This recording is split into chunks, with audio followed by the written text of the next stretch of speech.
If you're worried about gaining weight this holiday season, don't be. Coming up, we're going to talk about how you can enjoy all of your holiday foods and not gain a pound.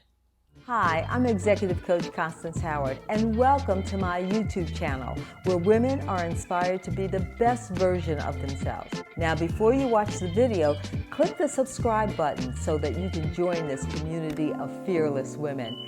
And click the bell so you'll be notified when new videos come out.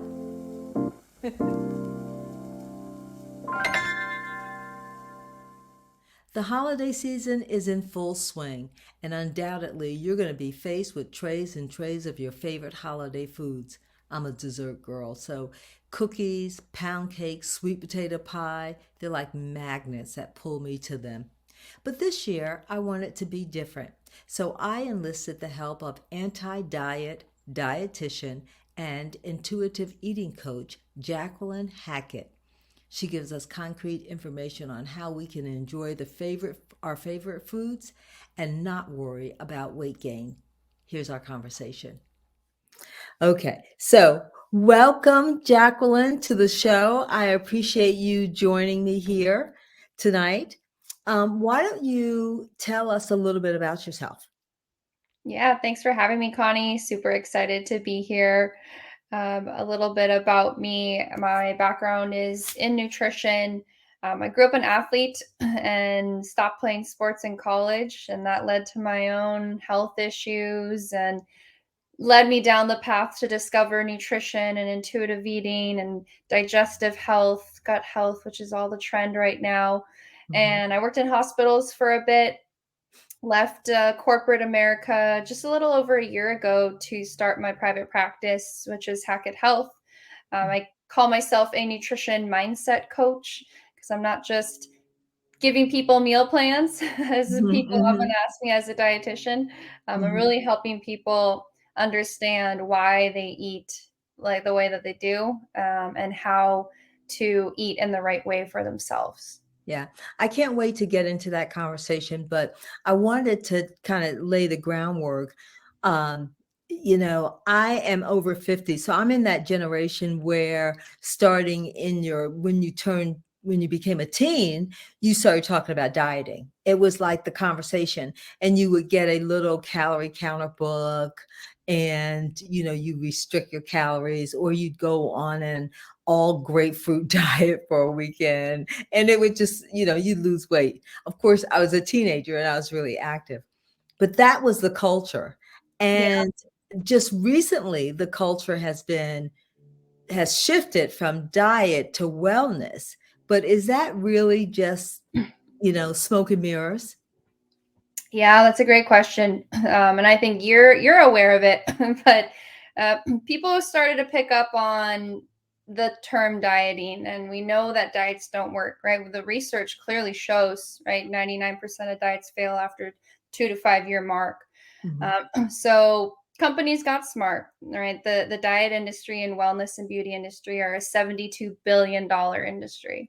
mhm, So they started using terms like wellness, right? Or mhm, lifestyle. It's not a diet, it's a mhm. lifestyle. Right, right, Right, right. you're absolutely right. It's still the same thing, right? They're still restricting things. They're still saying don't eat this food group, but they're highlighting it in certain ways to make people feel like, oh, if I listen to this influencer who's all about wellness, eat this, drink this shake, look like me, and you're gonna, do these things, and you're gonna end up like me. Well, that's really not the case. It's still one and the same. So we have to be really careful with who we're following and who we're listening and getting advice from when it comes to our health. Absolutely. And when we talked a couple of days ago, I told you about how I had lost a lot of weight. And it really had to do with how I viewed myself, and how I thought of myself. Is that um, is that the basis on which someone should, let's say, decide their, I don't want to say a eating plan, right? That I shouldn't use that word, a eating plan. What would you say?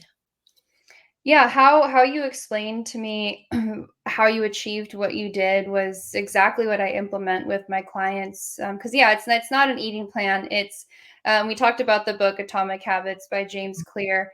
It really is, we have to adopt the identity of who we want to become, right? We have to understand our reason why, Mm-hmm. right? Why do we want to, why is weight loss so important to us, right? Why does it matter to us that we want to fit into a size 6 or size 8 dress?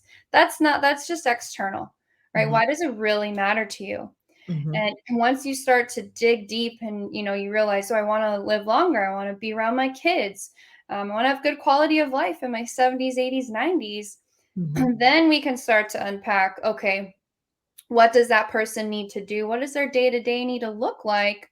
What Mm-hmm. choices do we get to make consciously Mm-hmm. that can shape our current and our future health and lifestyle? Right. And that's exactly what I did. As you said, I was reading the book Atomic Habits by James Clear, and he talks about how your identity, how you see yourself, will shape your behaviors. And I started with I ams. I know people are like, oh my gosh, I ams, but they are such powerful words. And I started by saying, I am lean, I am strong, I am healthy, I can move my body without pain. And I started that way. And the more I said it to myself, the more I started to think, well, if you're really that person, what would that person do? Yep. And so then I incorporated exercise, and I started out really slow. Like I'd get to the gym and I just accepted whatever I did was fine. And then and then you get more comfortable. And every day or every week, there was something else I added because I kept saying to myself, a lean person would do ABC. Mm-hmm. The other thing I think that helped me was a little game I played with myself because I love Coca-Cola. And I kept saying to myself, they're not going to stop making Coca-Cola, Connie. It's not going to, like, you're never going to drink a Coca-Cola again. You will, but um, I choose not to have it every day, all day. Right? Yeah. That's how, That's a that's conscious choice that you get to choose, do you have it or do you not have it? right, right. So we're coming up on the holidays.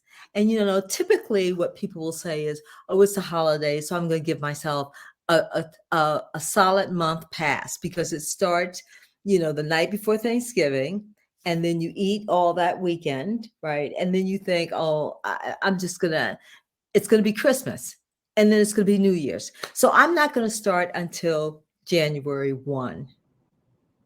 That's typically what we do. So I want you to tell us what kind of mindset change. Tell us a little bit about intuitive eating, what that's all about, and how we can adopt that in our lives. Yeah, what it comes down to really is all mindset. So what you just explained, kind of, oh, I'm gonna just eat everything, and it does turn into a month, if not longer, and then the diet starts January 1st, right? In intuitive eating, we call that kind of the Last Supper mentality. This is the last meal that I got to enjoy, except it's a month-long meal, and then the diet starts tomorrow. And just to explain to people listening what intuitive eating is, if you're not familiar with it, it is an evidence based self care framework to teach you how to reconnect with your body, right? Your internal hunger and fullness cues, to just have you be more aware, right? To cope with food without emotion, or sorry, to cope with emotion without food, um, and to just really internalize a lot more, to eat mindfully, right? Slow Mhm, down when we're eating. So that's just very short snippet of intuitive eating, right? Rejecting diet culture, rejecting the diet mentality. So if we take a step back and we say, well, how can I get through the holidays and still enjoy myself, right? Still enjoy our cultural traditional foods. The holidays are about community, being with our friends and family, right? mhm, So how can we get through it without having to diet, which is one extreme, but without overdoing it, which is the other extreme, right? It's not all or nothing. So we have to mhm, get over that mindset that it's not all or nothing. How mhm, can we find, and I sometimes hate the word balance, right? Moderation and balance, because what does that really even mean? mhm, But just a couple of tips that I tell people. just take it day by day, right? Mhm. And what can you do each and every day? Can you just do one positive thing to Mhm. push you forward like you were doing, right? Week after week, you add one new thing. You didn't do it all at once. Mhm. Mhm. What is just one positive, healthy thing that you can do today? Even if it is just, I'm going to go walk for 10 minutes. Even Mhm. if it is just, hey, I'm going to put all my electronics away while I have this lunch and really slow down and eat it, enjoy it, feel satisfied, savor the foods, Mhm. right? But when we go to some of these holiday events and things, some things I see people do all the time, they say, I'm going to save up my calories. And I Yes. hate that. Yes. Oh, I'm going to eat so much later. I'm not going to Mhm. eat anything all day long. Well, that really backfires. You're setting yourself up for failure because you're going to now arrive to the party hangry. You're Mhm. not going to be good company, number one. Mhm. But you're like, where is the appetizer tray? Where are the desserts? I don't care. I want to eat everything in sight. Right. So then we end up overeating and then we feel bad about it. And then we say, oh, I don't have self control. It's not that you don't have self control. You didn't set yourself up for success. Yeah. Right? Yeah. So simple tip, when you show up to these parties, have a balanced breakfast, right? Mhm. You can have toast for breakfast, you can have carbs, even though you know you're going to eat them later. Our body needs carbs. um, Mhm. have a balanced meal. Maybe go for a walk in the morning. If you know, hey, all day I'm going to be sitting with family, get some movement in. Mhm. Doesn't have to be an hour long, intense, crazy session, but Right. a little bit of planning and preparation before we go into holiday events, before we show up to the holiday parties, that can go a long way. And Right. that is shifting that mindset that, hey, it's not all or nothing. I'm going to plan and prepare ahead of time.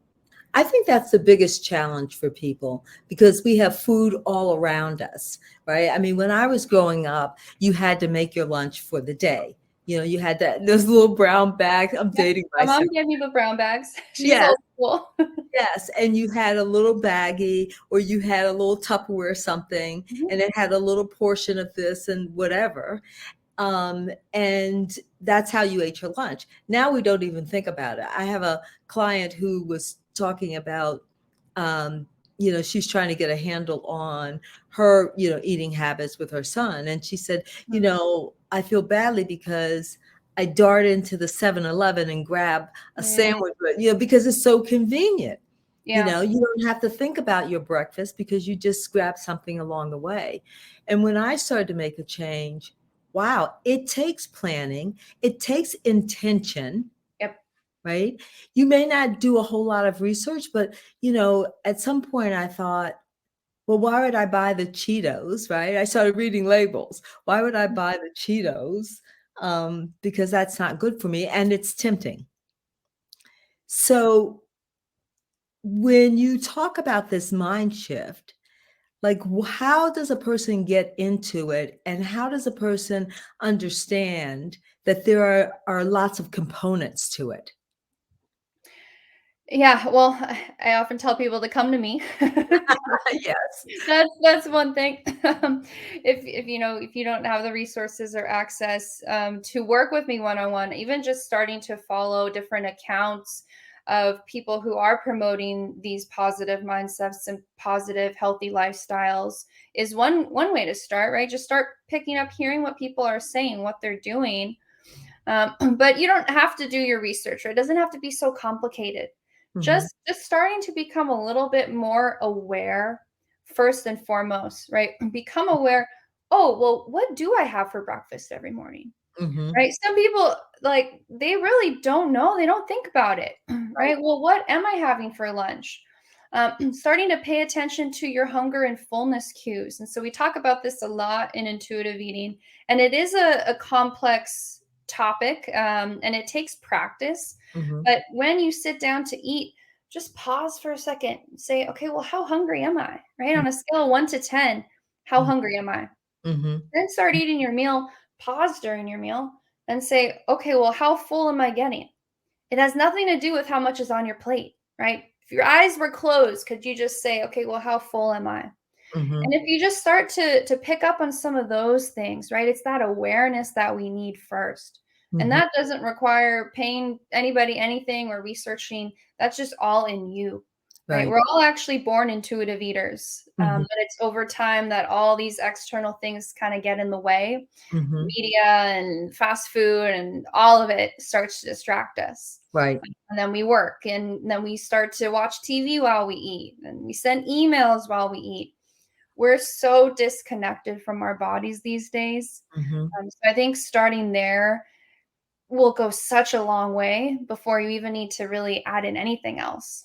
Yeah, I often think that people should do a food audit in the sense that you note when you're eating, right? Just for kind of like a week or even a couple of days. Note when you're eating and how you're feeling.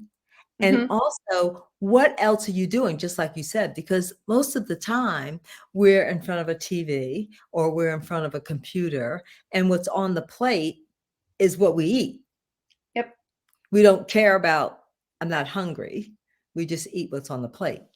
Yeah. Well, sometimes you could eat an entire meal, and if you were completely distracted, your body's not actually sending signals to your brain to let you know that you're satisfied, that you got nourishment that you needed. Mhm, So you could eat a whole meal and then think, "Well, wow, I didn't even realize I ate everything." But then you could still be hungry mhm. because your body didn't process and make that connection that, "Hey, I'm good for now." Right, right.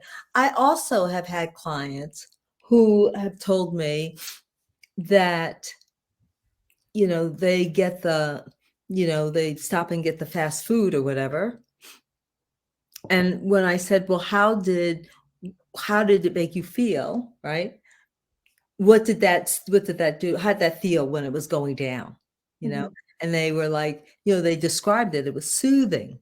It was, Mm, because it was really tied to something else they were seeking. yeah. It wasn't the food itself, it was the feeling that Mhm. they were seeking. Yeah, yeah, what you're explaining is emotional eating in a nutshell, right? Oftentimes, we're craving, we're longing something, whether it's connection, we're feeling lonely, or we're angry, we're frustrated, or we're just tired, and Yeah. we need energy, and the quickest form of energy is sugar, right? Carbohydrates. So Mhm, that's why we have a lot of cravings for sweets and things. And then we feel like we're out of control, but we're not. We just need to, again, pay attention to our body and realize, oh, hey, my body's trying to tell me something. I actually need to address this emotional thing, right? I need to address my relationship or issue at work. It mhm. has nothing to do with the food, right? So we have to kind of differentiate those things. Right. And this is a vicious cycle, I think, because let's say you have children, right? And it's a vicious cycle in that they're watching how you eat and intake food. And so then that's how they eat and intake food. Yeah. Yeah, that generational trauma is passed down. So like you were describing, you were raised dieting, and typically it goes back generations Yeah. to some grandma, grandpa, grandparents. They were in a war and there was a famine, and that led to whatever relationship with food that they have, and it got passed down, passed down, passed down. Mm, Right. And then mhm. the body trends over the years, they get passed down. But I think at least now it seems that there's a shift. I feel it. I know at least with my clients that we're starting to wake up and say, "Hey, I don't have to keep repeating, that my mom was on Slim Fast and Weight Watchers. My kids don't need to go through that." Right. So they're healing, so they don't have to keep passing it down to the next generations. Right, right, right. I also think that we're becoming more savvy, like you said in the beginning, with all the terms that, Madison Avenue is pushing at us in terms of like, be healthy, drink this drink that has a gazillion additives and chemicals in it. So I feel like we're getting a little bit more savvy about what's being pushed on us. I think so. We still have to be mindful of. We have to be conscious consumers, right, which I remember learning back in grad school when we read a nutrition article, right? Who funded it, and where did the money come from, and who are the researchers? Not on that scale for most people, but just on Instagram, right? Who is this person? What are Right. they promoting? Are they being paid? Are they an influencer? And just because someone has a bunch of followers and I recently did a post, men with their shirt off and they have abs, just because they're giving you nutrition info doesn't mean that it's the right thing. And usually they're fear mongering most often. Right. I Right. think people are starting to wake up to be more of a conscious consumer. Yeah. You said something earlier that I really want the audience to pay attention to, and that is using food as a self-care. Mm. Because I don't want to get on my soapbox because I go on a rant anytime people start talking about self-care and they talk about the mani and the pedi, and I'm like, that's not self-care. Mhm. I know. That's Yeah. not self-care. How you fuel your body is self-care. How you maintain your emotional and mental health, that's self-care. And I think that that's the shift that we really need in our society. Yeah, absolutely. Yeah, I tell my clients all the time to make up a list of how can you cope with your stress, Yeah. and it's always like, yeah, get a massage, get a mani pedi. I'm like, well, what about some things that don't require money? Let's start there because when we make that focus, right? Setting boundaries, saying no Yes. to things, right? Yes. Not saying yes to every single project or friend, right? I have a lot of clients that are people pleasers, Mhm. so becoming more aware of that. Mhm. Just sleep, right? Like, do you Yes. just need a good old nap or to sleep a few extra hours on the weekend? Or Mhm. even weekday. Hey, instead of that 5 a.m. workout class, sometimes we need to skip the workout. That is self-care, right? Yes. I hate the hashtag no excuses Mhm. because that's not self-care, right? Mhm. Yeah, I believe that we can show up every single day and we can put in the work and move our body in a way that feels good and we enjoy. Mhm. Sometimes we gotta relax and we gotta rest and we have to say no. Yes, you're preaching to the choir because, I think those are all the best self-care, tips, and, eating obviously is one of the best ways that you can take care of yourself. So, I'm gonna put you on the spot here. I'm gonna ask you for 4 things over the next 2 months. Okay. You can do more, you can do less. But what are the key things that if the audience is gonna walk away with tonight, what can they remember, before they go into the holiday season? Okay. Um, leaning towards what we were saying of the all or nothing mentality, like just start to become more aware if you are living one way or another to an extreme, right? So trying to prevent that. Um, can you just eat more fruits and veggies? And I know I say this all the time, but it's Mhm, really simple. mhm, But we need more fruits and veggies. Um, find some form of movement that you genuinely enjoy. That doesn't mean you have to go to a gym. You don't even have to pick up weights. It could just be walking. But why wait until January 1st to start a fitness program, right? You can stand in your kitchen and do 5 squats as you're stirring your pot of chili, right? mhm, So mhm, just start moving your body. mhm, Um, and then lastly, I talk a lot about breath work with my clients. So the holidays are really stressful, especially being around family can be rough. uh-huh, uh-huh, So just a really simple 1 minute breath work exercise is breathe in through your nose, hold for 4 counts, exhale, and repeat that, right? Like a box breathing, like in for 4, hold 4, exhale 4. And you mhm, can do that anywhere, anytime. mhm, And that actually can lower your heart rate and your blood pressure and your stress in 30 seconds, in 1 minute. That can make a pretty drastic difference, and that's self-care too, right? right, Maybe before you go to bed, first thing in the morning, you're driving in LA traffic and on the 405.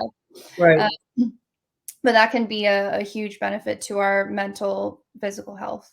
Yeah, I love all of those tips because, um, they're you can implement this right away. You don't have to wait until Jan 1. And I would say don't wait until Jan 1. Do it do it now. Don't look for the excuses. Um, do it now and take care of your body, your emotional health as well. And since we're a couple of weeks away from Thanksgiving, Christmas, Hanukkah, Kwanzaa, now is the best time to start thinking about how you want to be, how you want to become, and set your intentions. I think that is such a Mhm. big part of this conversation. What is your intention for the day? What is your intention for, the next couple of months? And as you said, it's all about getting together with your family and having fun. Yeah, because without people, without community, what do we have, right? Right, right. For the first time, my sisters and I are gonna cook together, and Huh. I keep saying, like, I'm setting the groundwork because only one of us can cook. Oh, So, okay. so the potential of It'll this be going fun. well is really good. But what I have been saying is, if the turkey's a little dry, so what? Nobody died over a dry turkey. Nobody is going to, it's not worth getting upset and stressing out over it. If the dinner doesn't start on time, it just doesn't start on time. And I think people have to let go of expectations, Mhm. standards, Oh, that they think for the holidays, and just enjoy the season, enjoy the company. yeah. I think that's kind of the bottom line that I keep reminding people to don't obsess about the calories, don't obsess about how the food comes out and all of that. Be mindful, be present, get out of your head, just be with your loved ones. And the other thing, and it's the last thing I'm going to ask you is, I think people have to understand that this is not a one and done.